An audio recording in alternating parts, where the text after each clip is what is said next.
Assalamualaikum warahmatullahi wabarakatuh. Perkenalkan, nama saya Ali Azizah dengan NIM 2410911220042 dengan nomor absen 87, dosen pengampu Dr. Abdul Waski Iliandri MKAS. Nah, di video kali ini saya akan membahas tentang surface anatomi atau yang biasanya kita sebut dengan anatomi permukaan.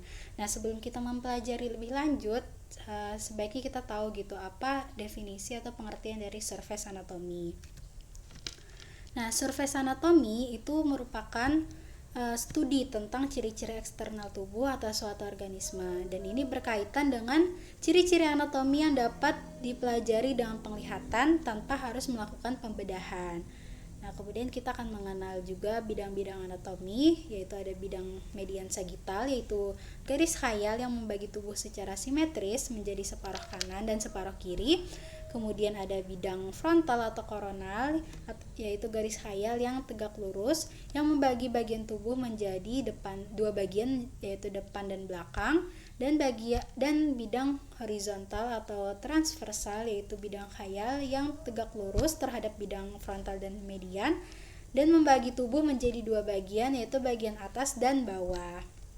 Kemudian di sini ada regio tubuh manusia. Nah, secara garis besar regio tubuh manusia itu ada bagian regio kaput atau kepala, regio kolum atau leher, regio toraks atau dada, regio abdomen atau perut, regio pelvis atau pinggul, serta regio membrum atau anggota gerak. Kita masuk ke regio kaput atau kepala. Kita mulai dari rambut. Nah, setiap helai rambut yang sehat itu memiliki batang rambut dan akar rambut yang berfungsi dengan baik gitu kan ya. Nah, batang rambut sendiri itu adalah bagian yang mencuat dari kulit dan dapat kita sentuh gitu, seperti rambut di kepala, tangan, ketiak, mata, ataupun bulu pubis atau rambut kemaluan. Nah, dengan struktur yang demikian, rambut itu memiliki fungsi atau peran penting gitu bagi tubuh kita. Yang pertama itu ada melindungi kulit dari sinar matahari. Contohnya seperti rambut yang terdapat di atas kepala kita, dia itu berfungsi agar membuat kulit kepala kita itu tidak langsung terpapar oleh sinar matahari. Kemudian rambut itu juga melindungi kulit dan organ tubuh dari kotoran atau bakteri. Contohnya seperti alis. Alis ini kan melindungi mata kita dari keringat, hujan, ataupun ketombe gitu kan ya yang jatuh ke wajah.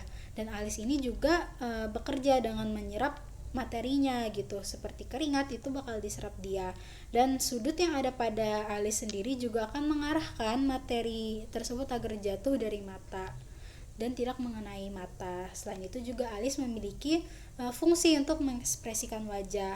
Makanya bentuk alis kita itu berbeda-beda kan saat kita marah, sedih, ataupun senang. Kemudian fungsi rambut ini juga mengatur suhu tubuh. Nah, biasanya kan kita ini kan punya lipatan-lipatan tubuh ya. Lipat-lipatan tubuh yang kita tahu kalau kita tuh kulit bertemu dengan kulit itu akan menyebabkan panas. Maka dari itu di area ketiak, seperti di area ketiak atau di area kelipatan kemaluan itu terdapat rambut gitu untuk mengurangi adanya gesekan. Nah, sementara itu akar rambut itu kan terdapat di dalam lapisan kulit gitu, dan dia itu dikelilingi oleh folikel atau pori-pori dan terhubung dengan kelenjar yang memproduksi sebum atau minyak di kulit.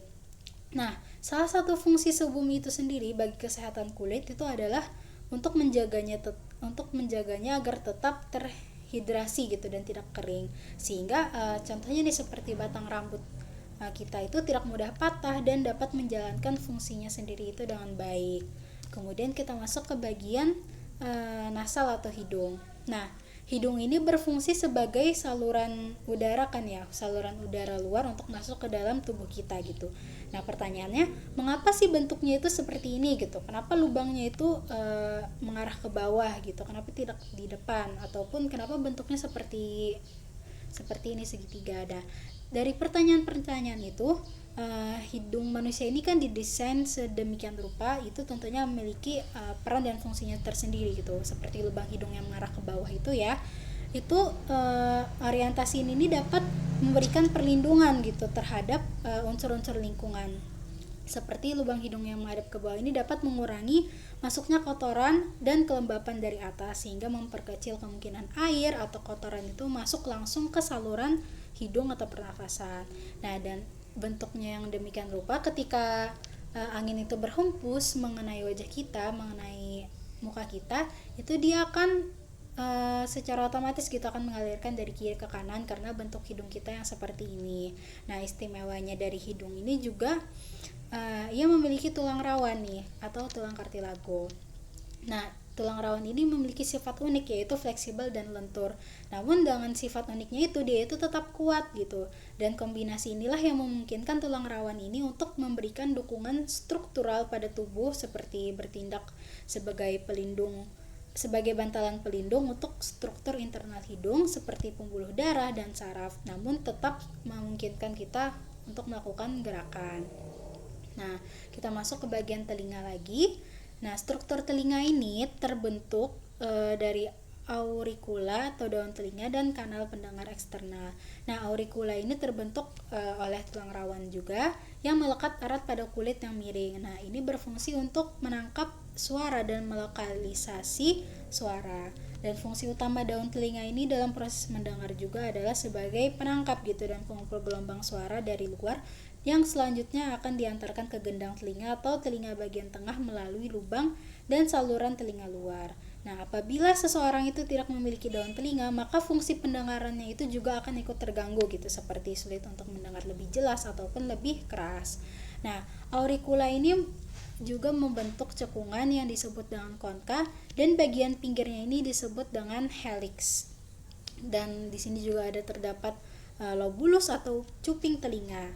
Nah, ini juga memiliki peran penting yaitu apabila kita itu tidak memiliki lobulus atau cuping telinga, maka pendengaran kita itu akan menurun sebesar 20-30 desibel. Kemudian kita akan masuk ke bagian kolum atau leher. Nah, di sini terdapat hyoid atau tulang berbentuk U yang terletak di bagian depan leher di atas laring. Kemudian di sini ada laring atau voice box, yaitu organ yang berisi pita suara yang terletak di bagian depan leher tepat di bawah hyoid. Nah, dia ini memiliki fungsi tadi itu mengandung pita suara yang menghasilkan suara saat kita berbicara dan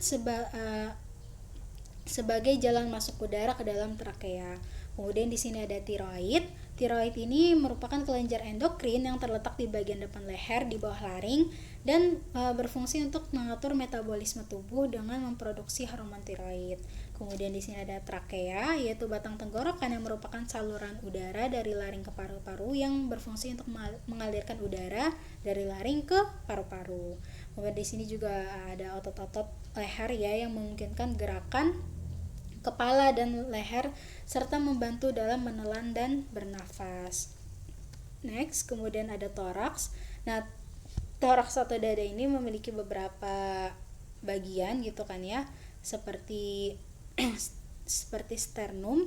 Nah, sternum ini merupakan tulang pipih yang terletak di bagian tengah depan dada. Dan dia itu memiliki fungsi untuk melindungi organ-organ vital di dalam rongga dada seperti jantung dan paru-paru dan sebagai tempat melekatnya tulang rusuk dan otot-otot dada. Kemudian ada kosta atau tulang rusuk. Nah, tulang rusuk ini memiliki fungsi untuk membentuk kerangka dada yang melindungi organ-organ dalam serta berperan gitu dalam mekanisme pernafasan dengan mengambang dan mengempisnya rongga dada. Kemudian ada clavicle atau clavikula, yaitu tulang panjang yang menghubungkan sternum dengan scapula atau tulang belikat yang ini ya. Dan itu dia berfungsi untuk menyangga bahu dan memberikan fleksibilitas gitu pada lengan serta melindungi pembuluh darah dan saraf yang melewati daerah leher dan bahu. Kemudian ada scapula tadi atau belikat ya, yaitu tulang pipih yang terletak di bagian belakang bahu yang berfungsi sebagai tempat melekatnya otot-otot bahu dan lengan serta memungkinkan gerakan lengan yang lebih luas. Kita masuk ke bagian abdomen. Nah, dalam dunia medis, regio abdomen ini adalah istilah teoritis yang dapat membantu dokter itu untuk melokalisasi atau mengidentifikasi serta mendiagnosis gejala pasien gitu. Ada dua bentuk kategori utama. Yang pertama ini lebih sederhana karena hanya membagi perut menjadi 4 kuadran saja, sedangkan yang kedua ini membagi menjadi 9 segmen, dan cara paling umum itu ialah membagi perut menggunakan 2 bidang vertikal dan 2 bidang horizontal atau yang disebut dengan abdominopelvic regions. Nah, di sini ada 9 bagian. Yang pertama ada hipokondrium kanan. Nah, hipokondrium kanan ini pada abdomen pada regi abdomen itu berisi bagian kanan organ hati, kantong empedu, sebagian usus kecil, usus besar ascendens, usus besar descendens, dan ginjal kanan. Kemudian di sini ada hipokondrium kiri. Hipokondrium kiri ini merupakan bagian regi abdomen yang berisi limpa, ginjal kiri, lambung, pankreas, bagian atas lobus kiri hati, bagian dari usus kecil, dan sebagian usus besar. Kemudian di sini ada epigastrium. Epigastrium atau epigastric region ini merupakan regio abdomen yang terletak di bagian atas lambung dan berisikan organ lambung, sebagian besar organ lambung, hati, pankreas, usus 12 jari, limpa, dan kelenjar adrenal.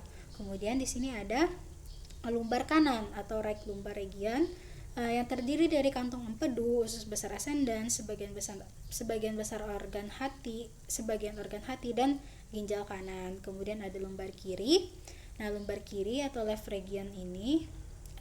lumbar region merupakan bagian rongga perut yang terdiri dari usus besar descendens, ginjal kiri, dan sebagian organ limpa. Kemudian di sini ada umbilicus region, yaitu rongga perut yang berisikan beberapa organ tubuh yang diantaranya pusar, sebagian besar usus halus, usus besar transversum, bagian bawah ginjal kanan dan kiri, serta ureter. Kemudian di sini ada inguinal kanan. Inguinal kanan ini merupakan bagian dari rongga perut yang terdiri dari beberapa organ tubuh, yaitu usus kecil, appendix atau usus buntu, sekum, kolon ascendans, ovarium kanan, dan tuba fallopi kanan pada wanita. Kemudian di sini ada inguinal kiri yang areanya itu berisi usus halus, usus besar descendens, usus besar sigmoid, serta ovarium kiri dan tuba fallopi kiri pada wanita. Dan yang terakhir di sini ada hipogastrik, yaitu merupakan area yang terletak di bagian bawah rongga perut, dan area ini berisikan organ-organ yang berada di sekitar tulang kemaluan seperti usus halus, kolon sigmoid, rektum, rahim, ovarium, dan saluran tuba pada wanita, ductus deferens, kelenjar prostat, dan vesikula seminalis pada pria, serta kandung kemih dan ureter. Next, kita beralih ke ini merupakan bentukannya ketika dihilangkan ya kulitnya, pembagian organnya seperti ini. Kemudian kita masuk ke pinggul. Nah, bisa terlihat ya di sini perbedaan antara pinggul pria dan wanita. Nah, perbedaan ukuran pinggul antara wanita dan pria ini merupakan hasil dari evolusi dan perbedaan peran biologis dari masing-masing. Nah, secara umum kan pinggul wanita ini cenderung lebih lebar gitu dibandingkan pria. Tapi ini merupakan ada beberapa alasan mengapa hal ini bisa terjadi gitu. Yang pertama, dari sisi reproduksi sendiri, salah satu alasan utama adalah untuk memfasilitasi gitu proses persalinan.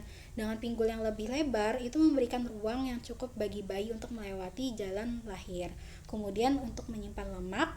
Nah, lemak tambahan yang tersimpan di area pinggul dan paha pada wanita itu berfungsi sebagai cadangan energi itu untuk mendukung kehamilan dan menyusui. Kemudian dari segi hormon juga, hormon estrogen pada wanita itu berperan dalam distribusi lemak tubuh, sehingga estrogen itu cenderung mengarahkan lemak untuk tersimpan di daerah pinggul dan paha.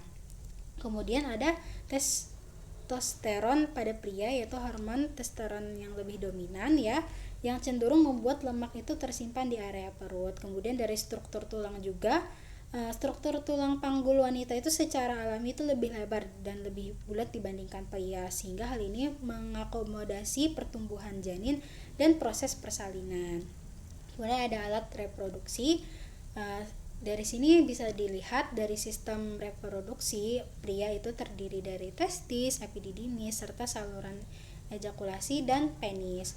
Dan mereka ini masing-masing memiliki fungsinya sendiri, yaitu seperti testis ini merupakan organ reproduksi yang berfungsi untuk memproduksi sperma dan hormon seks pada pria, terutama testosteron. Kemudian ada epididymis yang merupakan tempat sperma disimpan dan matang sebelum dikeluarkan selama ejakulasi. Kemudian ada saluran ejakulasi yang terdiri dari vas deferens, fascicula seminalis, dan prostat yang vas deferens sendiri membawa sperma matang dan dari epididymis ke fascicula seminalis dan prostat. Kemudian di sini ada penis yang merupakan organ eksternal yang digunakan untuk mengirimkan sperma ke dalam vagina selama hubungan seksual yang merupakan cara reproduksi manusia, dan organ reproduksi ini juga berperan sebagai saluran keluarnya urin dan dari tubuh.